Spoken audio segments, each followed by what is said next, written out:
നാളുകളായി തുടരുന്ന അനിശ്ചിതത്വങ്ങൾക്ക് വിരാമമിട്ടിരിക്കുകയാണ് PV അൻവർ ഇപ്പോൾ. വിശ്വാസത്തെ വഞ്ചന കാട്ടിയ UDFിലേക്ക് ഇല്ലെന്നും ഉപതെരഞ്ഞെടുപ്പിൽ മത്സരിക്കാനില്ലെന്നും അദ്ദേഹം വ്യക്തമാക്കുകയും ചെയ്തു.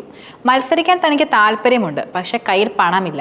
തന്നെ മുന്നണിയിൽ എത്തിക്കാൻ ലീഗ് ഉൾപ്പെടെയുള്ള ഘടകകക്ഷികൾക്കും കോൺഗ്രസിലെ വലിയൊരു വിഭാഗം നേതാക്കൾക്കും ആഗ്രഹമുണ്ടായിരുന്നു. പക്ഷെ പ്രതിപക്ഷ നേതാവ് VD സതീശനും അദ്ദേഹത്തിന് പിന്നിലുള്ള ഒരു വിഭാഗം തടസ്സം നിൽക്കുകയാണെന്നും PV അൻവർ ചൂണ്ടിക്കാട്ടി.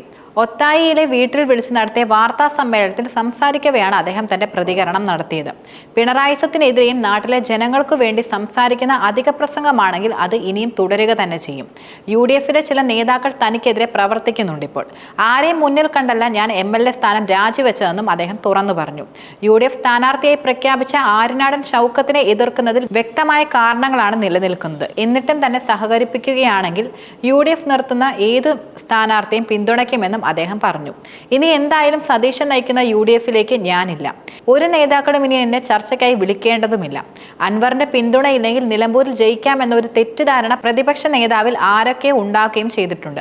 അൻവർ ഇല്ലാതെ നിലമ്പൂരിൽ UDF ജയിക്കില്ലെന്നും സതീശന്റെ വാശിക്ക് UDF കനത്ത വില നൽകേണ്ടി വരുമെന്നും അദ്ദേഹം ശക്തമായി തന്നെ പറഞ്ഞു. പിണറായിസത്തിനെതിരായ പോരാട്ടം ആരംഭിച്ചുകൊണ്ടാണ് ഞാൻ CPM ബന്ധം ഉപേക്ഷിച്ചതും. എന്നാൽ ആ പോരാട്ടത്തിൽ UDF നേതൃത്വത്തിലെ ചില വ്യക്തികൾ തന്നെ സഹായിക്കാൻ തയ്യാറായിട്ടുമില്ല. അവർക്ക് പല താല്പര്യങ്ങളും ആയിരിക്കും ഉണ്ടാവുക. മറ്റു ചില ശക്തികളുടെ താല്പര്യം സംരക്ഷിച്ചുകൊണ്ട് അൻവറിനെ പരാജയപ്പെടുത്തുക എന്ന മുദ്രാവാക്യമാണ് യഥാർത്ഥത്തിൽ അവർ ഉയർത്തുന്നത്. ദൈവത്തെയും ഈ നാട്ടിൽ ജനങ്ങളെയും കണ്ടിട്ടാണ് ഞാൻ ശരിക്കും ഇറങ്ങി വന്നതും, അല്ലാതെ മറ്റാരെയും കണ്ടിട്ടല്ല. ഭൂരിപക്ഷം കൊണ്ട് ഭയപ്പെടാതെ നീതിക്ക് വേണ്ടി നിലകൊള്ളുമെന്നാണ് മതഗ്രന്ഥങ്ങളിലെല്ലാം തന്നെ പറയുന്നത്. ശത്രുവിന്റെ മിത്രമാണ് ഇപ്പുറത്തുള്ളതെന്ന് ജനങ്ങൾക്ക് ബോധ്യമായി കൊള്ളുകയും ചെയ്യും. ഞാൻ UDFിനെ ഒരിക്കലും അങ്ങോട്ട് സമീപിക്കുകയായിരുന്നില്ല. അതിന്റെ ഉത്തരവാദിത്തപ്പെട്ട നേതാക്കളെല്ലാം എന്നെ ഇങ്ങോട്ട് സമീപിക്കുകയായിരുന്നു. കുഞ്ഞാലിക്കുട്ടിയാണ് അതിന് മുൻകൈ കൂടുതലും എടുത്തത്. അദ്ദേഹം അതിനായി അവസാന നിമിഷം വരെ പണിയെടുക്കുകയും ചെയ്തു. പക്ഷെ പാണക്കാട് തങ്ങൾ വരെ ശ്രമിച്ചിട്ടും സംഗതി നടന്നില്ല എന്നതാണ് സത്യം. ദയവായി എനിക്ക് വേണ്ടി ഇനി നിങ്ങൾ കാലു പിടിക്കരുതെന്നാണ് എനിക്ക് അവരോട് പറയാനുള്ളതെന്നും PV അൻവർ വാർത്താ സമ്മേളനത്തിൽ തുറന്നു പറഞ്ഞു.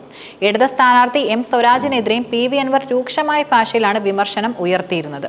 സ്വരാജ് തന്റെ അടുത്ത സുഹൃത്തു കൂടിയാണ്. പക്ഷേ അദ്ദേഹം പിണറായിസത്തിന്റെ ഏറ്റവും വലിയ വാക്താവാണെന്നും പിണറായിസത്തെ താലോലിക്കുന്നതിൽ മുൻനിരയിലാണെന്നും PV അൻവർ കുറ്റപ്പെടുത്തുകയും ചെയ്തു. നിലമ്പൂർ സ്വദേശിയാണെന്ന് അവകാശപ്പെടുന്ന സ്വരാജ് വന്യജീവി പ്രശ്നം രൂക്ഷമായിട്ടും നിലമ്പൂരിലെത്തി സർക്കാരിന്റെ പോരായ്മകൾ ചൂണ്ടിക്കാണിക്കാൻ പോലും തയ്യാറായില്ല എന്നും അൻവർ ശക്തമായി തന്നെ ആരോപിക്കുകയുണ്ടായി. മാത്രമല്ല തന്നെ സ്നേഹിക്കുന്ന ആളുകൾക്കും പ്രവർത്തകർക്കും മനസാക്ഷി വോട്ട് ചെയ്യാം. ഇനി ഞാൻ എന്ത് ചെയ്യുമെന്ന് ചോദിച്ചാൽ വീട്ടിലെ അടുത്തുള്ള അങ്ങാടിയിലും ചെന്നിരിക്കാൻ പോവുകയാണെന്നും അൻവർ തുറന്നു പറഞ്ഞു. അതേസമയം തന്നെ അൻവർ മത്സരിക്കില്ലെന്ന് പറഞ്ഞെങ്കിലും തൃണമൂൽ കോൺഗ്രസിലെ മറ്റ് നേതാക്കൾ മത്സരിക്കാനുള്ള സാധ്യത തള്ളിക്കളയാൻ ഒരിക്കലും കഴിയുകയുമില്ല.